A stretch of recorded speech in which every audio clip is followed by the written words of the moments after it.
నమస్తే అండి, welcome to Telugu cooks. ఈరోజు వచ్చేసి మనము మైసూర్ పాక్ ఏ విధంగా తయారు చేయాలో చూద్దామండి. ఈ మైసూర్ పాక్ వచ్చేసి గట్టిగా ఉండదండి, చాలా సాఫ్ట్గా స్మూత్గా నోట్లో పెట్టుకుంటేనే కరిగిపోయే విధంగా ఉంటుంది. ముసలి వాళ్ళైనా సరే దీన్ని ఈజీగా చప్పరించి తినేయొచ్చు అనమాట. నవిలే పనే ఉండదు, నోట్లో పెట్టుకోగానే స్మూత్గా కరిగిపోతుంది. గట్టిగా అయితే ఉండదు. చాలా స్మూత్ మైసూర్ పాక్ని ఏ విధంగా తయారు చేయాలో మరి ఈ వీడియోలో చూసేద్దామా రండి. ముందుగా ఒక గ్లాసుడు శనగపిండిని తీసుకొని దాన్ని జల్లించుకొని ఇది ఒక బాండీలో ఆయిల్ ఏమి వేయకుండా ఫ్రై చేయాలి. అంటే శనగపిండిలోని పచ్చివాసన పోయే వరకు శనగపిండిని వేయించుకోవాలన్నమాట. శనగపిండి వేగితే మంచి సువాసన వస్తుందండి. ఆ సువాసన వచ్చే వరకు శనగపిండిని వేయించాలి. వేయించేసి దీన్ని ఒక ప్లేట్లోకి తీసి పెట్టేసుకోండి. చూసారా, ఈ విధంగా శనగపిండిని తీయటం అయితే జరిగింది. ఇప్పుడు వచ్చేసి అదే బాండీలో మన కొలతలు వచ్చేసి మైసూర్పాక్కి, సాఫ్ట్ మైసూర్పాక్కి 1 గ్లాస్ శనగపిండి అయితే 2 గ్లాసులు పంచదార అయితే పడుతుంది. అదేవిధంగా 2 గ్లాసులు నెయ్యి కానీ నూనె కానీ, లేదా 1 గ్లాసు నెయ్యి 1 గ్లాసు నూనె కానీ పడుతుంది అనమాట. ఇప్పుడు మన స్టవ్ ఫ్లేమ్ని మీడియంగా పెట్టుకొని పంచదారకి 1/2 గ్లాస్ వాటర్ని యాడ్ చేసేసి పంచదార కరిగే వరకు తిప్పుతూ ఉండాలి. మరి మనం నెయ్యి నూనెను కూడా రెడీ చేసుకొని పక్కన పెట్టుకుందాము. ఒక గిన్నెలోకి 1 గ్లాస్ నెయ్యి 1 గ్లాస్ నూనెని తీసుకొని మనం పక్కన పెట్టుకోవాలి. ఇప్పుడైతే దీన్ని వేడి చేయొద్దు, అలా పక్కన ఉంచుకోండి రెడీగా. తర్వాత ఇప్పుడు పంచదారని కరిగిద్దాం. చూసారా, పంచదార కరిగే వరకు ఆ పంచదార గ్రాన్యూల్స్ ఉంటాయి కదా, అవి మొత్తం బాగా శుభ్రంగా కరిగి ఒక లిక్విడ్ ఫామ్ అవ్వాలన్నమాట. పంచదార సిరప్ ఫామ్ అవ్వాలి. అప్పటి వరకు మనం తిప్పుతూనే ఉండాలి. అంటే గ్రాన్యూల్స్ కరిగిపోయి జస్ట్ అలా పట్టుకుంటే స్టిక్కినెస్ వస్తే చాలు, ఎటువంటి తీగపాకాలు అయితే రావాల్సిన అవసరం లేదు. చూడండి, పంచదార కరిగింది, స్టిక్కినెస్ వచ్చింది. ఇప్పుడు మనం ముందుగా వేయించి పెట్టుకున్నటువంటి శనగపిండిని వేయాలి. ఇప్పుడు వచ్చేసి ఒక టిప్ చెప్తాను. మనము ఎగ్ బీటర్ ఉంటుంది కదా, దాంతో మనము ఈ శనగపిండి పంచదార లిక్విడ్లో కరిగిపోయే విధంగా తిప్పాలి. గంట తీసుకొని తిప్పామంటే లంప్స్ ఫామ్ అవుతాయి. అందుకని ఎగ్ బీటర్ తీసుకొని ఈ శనగపిండి మొత్తం ఆ పంచదార పాకంలో కలిసిపోయే వరకు చక్కగా తిప్పుకోవాలన్నమాట.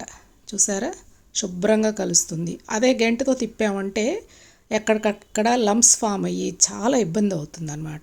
అందుకని ఎప్పుడైనా సరే ఈ గరిటెనే వాడండి. ఇప్పుడు ఒకవైపు మనము స్టవ్ మీద మీడియం ఫ్లేమ్ మీద మన ఆయిల్ నెయ్యి తీసి పెట్టుకున్నాం కదా, దాన్ని ఆన్ చేసి సిమ్లో పెట్టండి ఫ్లేమ్ని. ఎందుకంటే ఈ శనగపిండి పంచదార పాకంలో బాగా ఉడకాలన్నమాట. ఇది ఉడకటము, ఆ నెయ్యి కాగటము ఒకేసారి జరగాలి. అదొక టిప్ అన్నమాట.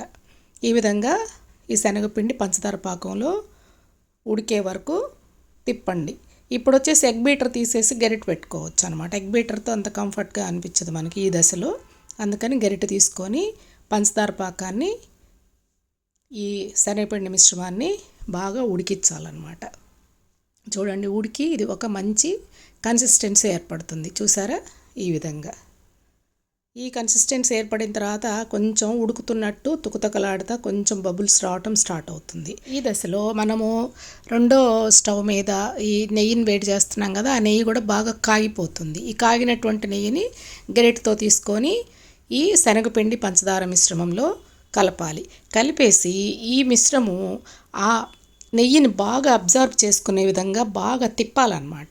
చూసారా, ఈ విధంగా ఆ నెయ్యి మొత్తం ఈ శనగపిండిలో బాగా అబ్జర్వ్ అవ్వాలి. ఆ నెయ్యి మొత్తం అబ్జర్వ్ అయ్యే వరకు చక్కగా కలిగి తిప్పుతూనే ఉండాలండి. ఆ నెయ్యి అబ్జర్వ్ అయిన తర్వాతనే మరొక గరిటె నెయ్యిని ఈ మిశ్రమానికి మనం యాడ్ చేయాలన్నమాట.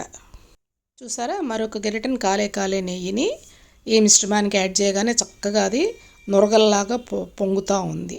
ఇప్పుడు ఈ నెయ్యిని కూడా శుభ్రంగా అది పీల్చుకుంటుంది. పీల్చే వరకు బాగా చక్కగా తిప్పండి. ఎక్కడ ఆపకుండా గరిటెని తిప్పుతూనే ఉండండి. పీల్చుకోగానే మరి ఒక గరిటెని ఆ నెయ్యిని పోయండి.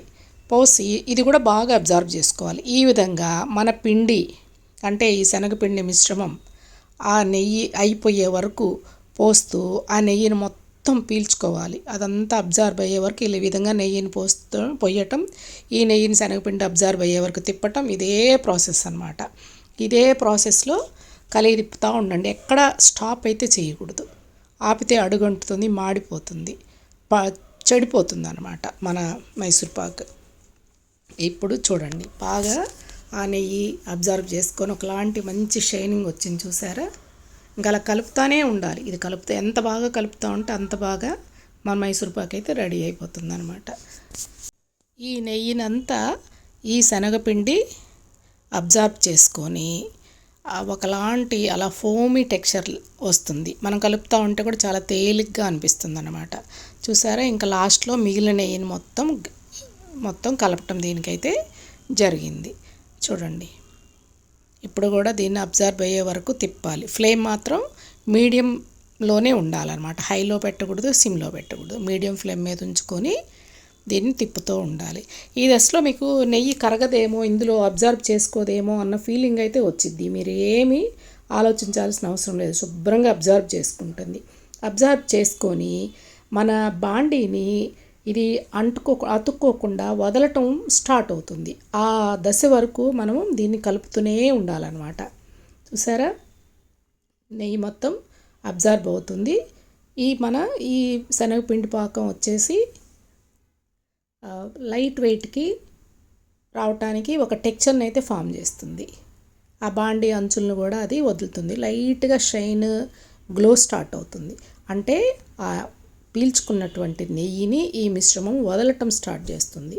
అప్పటి వరకు కలుపుతూనే ఉండండి. కలిపేసి ఈ మిక్చర్కి ఒక రకమైన కలర్ వస్తుంది. అంటే ఎల్లో కలర్ ఉంది కదా, ఎల్లో కలర్ నుంచి కొంచెం క్రీమ్ కలర్కి టర్న్ అవటానికి మొదలవుతుంది అనమాట. మొదలయ్యి తిప్పుతుంటే కూడా ఒక డిఫరెంట్గా మనకి పొంగుతున్నట్టు ఫీలింగ్ వస్తుంటుంది అనమాట. అప్పటి వరకు దీన్ని కలిగి తిప్పుతూనే ఉండాలి. చూసారా, క్రీమ్ కలర్కి మారిపోయింది. అంటే మరీ క్రీమ్ కాదు, మరీ డార్క్ ఎల్లోగా ఉండదు, ఒక రకంగా కొంచెం కలర్ చేంజ్ అవుతుంది అనమాట. చేంజ్ అయిపోయి ఫోమీగా మన గెంటుతో తిప్పుతూ ఉంటే మనకి ఫీల్ వస్తుంది. చూడండి, ఆ టెక్స్చర్ చూసారా. ఈ టెక్స్చర్ వచ్చే వరకు మన మైసూర్పాకు మిశ్రమాన్ని మనం కలిగి తిప్పుతూనే ఉండాలి. ఇంతకంటే ఇంకెక్కువసేపు ఉంచితే గట్టిపడి కింద బండకేసి కొట్టే కానీ పగలదనమాట. కరెక్ట్గా ఈ టెక్స్చర్ వచ్చేటప్పుడు మనం ఒక ప్లేట్కి ముందుగానే నెయ్యి రాసి పెట్టుకోవాలి. ఇదిగోండి, ఈ విధమైన టెక్స్చర్ రాగానే నెయ్యి రాసి పెట్టుకున్నటువంటి ప్లేట్లో ఈ మిశ్రమం మొత్తం వంపేయాలన్నమాట. ఈ తీగపాకం రాకుండా పంచదార కరగగానే శనగపిండిని వేసి మనం ఈ ప్రాసెస్లో ఫాలో అయ్యామంటే మన మైసూర్పాకు సాఫ్ట్గా నోట్లో పెట్టుకుంటేనే కరిగిపోతుంది. అంత కమ్మగా వస్తుందన్నమాట. పళ్ళు లేని ముసలి వాళ్ళు, అప్పుడప్పుడే పళ్ళు వస్తున్న పసిబిడ్డలు కూడా ఈ మైసూర్పాకుని ఎంతో ఈజీగా హాయిగా టేస్టీని అనుభవిస్తూ తినొచ్చు అన్నమాట. అంతే, చూసారా, మైసూర్పాకు అయితే సాఫ్ట్ మైసూర్పాకు అయితే రెడీ అయిపోయింది. ఇది మనం కొంచెం ఆరిన తర్వాత, మరీ చల్లబడకుండా కొంచెం ఒక 15 మినిట్స్ తర్వాత మనకు కావాల్సిన షేప్లో వీటిని కట్ చేసుకోవాలన్నమాట. మరీ ఆరిపోయాకైతే విరిగిపోతాయి, మరీ వేడిగా ఉన్నప్పుడైతే అతుక్కుంటాయి అన్నమాట. అది అలా కట్ చేసుకొని బాగా ఆరిపోయిన తర్వాత ఈ ముక్కల్ని తీసేసి మనం చక్కగా ఒక ప్లేట్లో పెట్టుకోవాలి. చూడండి, దీన్ని కట్ చేసి చూపిస్తాను. అలా చూడండి, అలా కట్ చేయగానే ఎంత సాఫ్ట్గా విరిగిందో చూసారా. తప్పకుండా ట్రై చేయండి. ఈ సాఫ్ట్ మైసూర్పాకు టిప్ వచ్చేసి పాకం రాకుండా పంచదార కరగగానే మనం శనగపిండిని వేసుకోవాలి. అంతే. ఇలా తయారు చేసుకున్నటువంటి మైసూర్పాకు ముక్కలన్నిటినీ ఒక బౌల్లో తీసుకొని చక్కగా సర్వ్ చేయండి. మీకు కానీ ఈ రెసిపీ నచ్చినట్లయితే please like, share and subscribe. Thank you.